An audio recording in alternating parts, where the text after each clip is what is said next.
Okay, so I've been wearing the Oura ring for 1,000+ days, and in fact, it's probably been somewhere around 5 years. And I've helped thousands of people improve their sleep through my content and my course, The Sleep Advantage. And I want to share with you the biggest lessons that I learned after tracking my sleep every single day and seeing thousands of other people's data as well. So if you have an Oura ring or any other sleep tracker, how would you like to get 90+ sleep scores? Or if you don't have a sleep tracker, how would you like to get the best sleep of your life? If you implement what I'm about to share with you, it can completely change your sleep, your energy, and your performance for the rest of your life.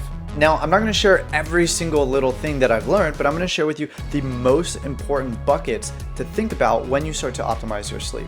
And this is the first video in a new sleep series that I'm going to be releasing. So whenever that goes live, I'll put the playlist right up here. There are 4 main sources of focus for you when you start to optimize your sleep. And if you get this right, you're going to be in the top 1% of sleepers. And if you're like most of my clients, I'm sure you go to bed sometimes thinking you've done everything right, only to be completely disappointed when you wake up and look at your score. Lots of people come to me with this problem, and it's very, very common. So the first place to start is to master the circadian rhythm. This is the master clock in your body that determines when you wake up and when you go to sleep. And there is an internal clock inside of every single cell in your body. And the more we align all of those clocks, the happier our body will be. We can do that through a process called circadian rhythm entrainment. And the most important aspect of this is consistency. Unpopular opinion, I know, it's not exciting, but it is very true that if you want to be successful with anything, it often requires a great deal of consistency. Whether that's with working out or diet, it doesn't differ when it comes to sleep. That means going to bed and waking up at the same time every single night, and doing that with bone-crushing consistency. I was just sharing with a one-on-one client that I go to bed and wake up every single night within an hour of my scheduled bedtime and wake time without fail, pretty much every single day. Now, every once in a while, I'll go out, or there's an event, or there's a party, and I like to live by the 80-20 rule. So 80% of the time, I'm optimized, I'm dialed in. 20% of the time, I leave room for fun and adventure and serendipity, because life is not just about getting great sleep scores. The way that I ensure that I wake up at the right time in the right way is I use the 8 Sleep mattress cover that has a gentle vibration and heat that wakes you up on the scheduled time. Next is the 3 biggest zeitgebers, which is just a funny word for a rhythmically occurring natural phenomenon which acts as a cue in the regulation of our body's circadian rhythm.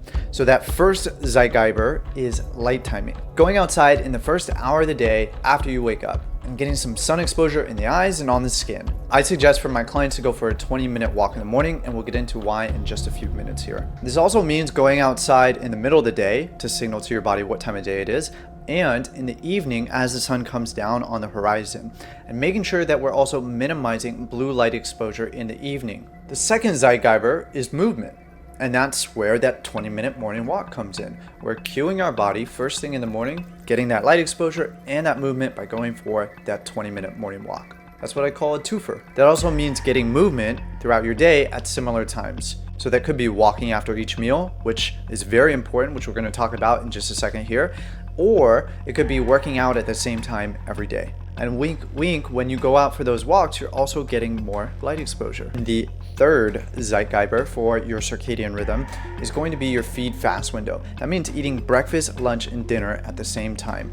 Or if you fast or do intermittent fasting, just having your meal timed at the same time every day. And the most important part of the meal timing equation is making sure you're having an early dinner, ideally 3 to 5 hours before bed, which feeds perfectly into our next bucket, which is taming the blood sugar beast. So one of the biggest sticking points that I see with my customers and my clients is blood sugar instability. So if you're feeling tired but wired when it's time to go to bed, or if you're waking up in the middle of the night and you can't go back to sleep, that is an indication that there might be some type of blood sugar instability problem taking place. And most people are dealing with these types of issues and they have no idea. If you want to learn more about your own blood sugar and what's happening inside of your body, then I recommend getting a CGM. And the one that I use and recommend is the Levels CGM. There's a whole host of reasons why you might be having blood sugar instability issues, but some of the biggest culprits are number 1, stress, number 2, lack of movement, and number 3 is poor nutritional strategies. The biggest tools that I use to master my own blood sugar is I meditate 30 minutes in the morning to manage my stress and to make me less reactive. I go for walks after my meals, which I mentioned earlier, which will bring down my blood sugar. I work out or do some type of movement almost every single day to ensure that I'm utilizing the sugar that I'm eating. And I always eat my meals in the correct order. What do I mean by that? Well, I'm eating vegetables first, then I'm eating my protein, then I'm eating my carbs. Because when you eat the vegetables, it will align your intestines with fiber, which will decrease the blood sugar spike by up to 75%. I'm going to be doing an entire video dedicated to this subject coming out soon. The third bucket is the dopamine-serotonin relationship. This is one of my biggest discoveries in the last year working with clients one-on-one. What I saw with one client in particular is that he was spending 12 hours a day on his phone. This guy was diagnosed with sleep apnea. He had not slept well for 7 years, and he had quote unquote tried everything underneath the sun. When I identified that his screen time was so high, I made him cut that in half on the first day. And that night he slept completely through the night, and he's had the best sleep that he can remember. So what's happening here?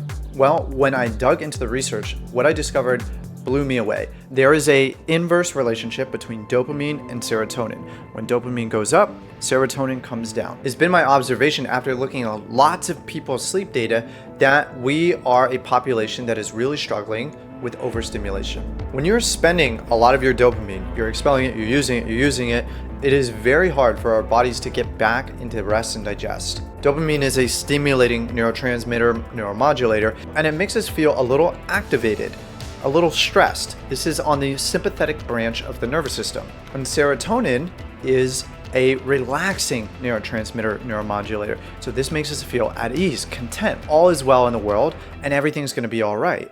This is on the parasympathetic branch of the nervous system. It's hard to switch off when we're in this activated state all the time and actually get into our wind down routine, actually move our body from fight or flight into rest and digest. It puts us in this high beta brainwave state where we're thinking, we're problem solving, we're just a little bit stressed, just a little bit activated even. And in order to get deep restful sleep, we need to be able to come down that ladder and move us closer to a delta brainwave state so we can get truly restorative and restful sleep. So what's the solution? Well, I found this app that you can download. It's called Opal, O-P-A-L. This app will block you out of any app that you choose it to. So you put limits on the app, and once the limits are on, you can't get back in.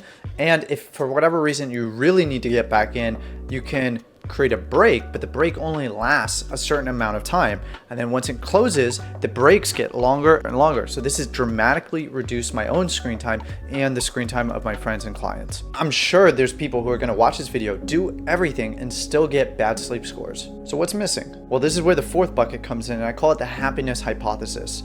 You could do all the sleep optimization in the world, but if you don't like your job, you don't like your spouse, or you don't like yourself or where you're at in life, then it's going to be really hard to get good sleep, and it really doesn't matter all those things that I just shared with you. We really have to address the human element of this and not focus so much on the numbers, because there have been times in my life where I was not optimized, I was not dialed in, but I was getting an incredible sleep. And if I think back to those times, it was always when I was most happiest, most fulfilled, with people I loved, doing things that were exciting, and I really didn't have to worry about thinking about all these things. They were just kind of happening naturally. And by the time it was time to go to bed, I would just put my head on the pillow, fall asleep, and I would get some of the best sleep in my life. And if you're struggling with that and that resonates, then I might not be able to help you solve that problem in this video. That's a much bigger problem. Maybe this can act as a check engine light to get you to pause and do some reflection. And one question you can ask yourself that I have tattooed on my arm is, what would you love? And maybe just start there. So I'm literally just touching the surface when it comes to the sleep stuff. So if you want to learn more, then there'll be more videos right here or here, and I'll see you in the next one.